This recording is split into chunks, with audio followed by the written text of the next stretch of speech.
Time now for Extra Points, where we grill sports director Frank Cusumano on the hot sports topics of the day. And Frank, let's begin with the Nolan Arenado trade.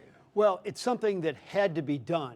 And it does seem preposterous that you are trading a future Hall of Fame third baseman and having to pay $30 million of his salary for a pitcher who's never thrown one ball as a professional. But what you're trying to do is clear the runway and allow somebody like our incredible prospect, J.J. Weatherholt, to take over. And he'll probably take over at third. Depending what they do with Brendan Donovan, he may be at second and Nolan Gorman's at third. What does a healthy Nolan Arenado look like? I mean, could he go to Arizona and hit 30 home runs? Well, he spent the entire offseason trying to work on bat speed. And there are examples of guys in their mid-30s, like he's 34, that have turned it around and had a really good year.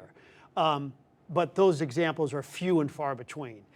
He's a declining player, and when you have a completely rebuilding team, it makes absolutely no sense for him to get any reps with that particular team. So third base next year, is that Weatherholt? Is it Gorman, or do we not know yet? Well, if they don't trade Brendan Donovan, they would play Weatherholt at second. But they're and going Gorman to at trade third. Brendan Donovan, aren't they? I would think so, but they're being very picky about this, and one issue with Brendan Donovan is if he's one of your best players, why not sign him to a long-term deal?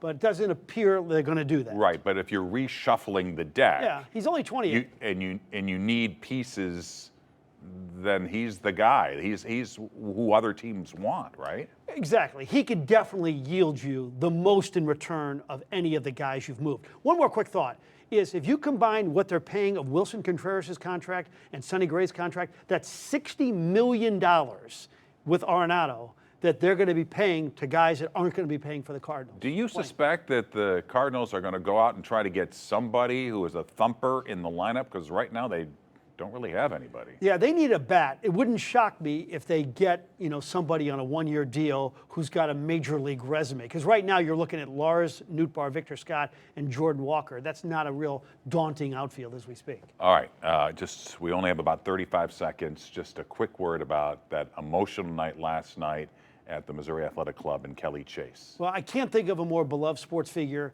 in my 3 decades of covering sports. He knows everybody from Garth Brooks to Sean Payton. His best friend is Brett Hall.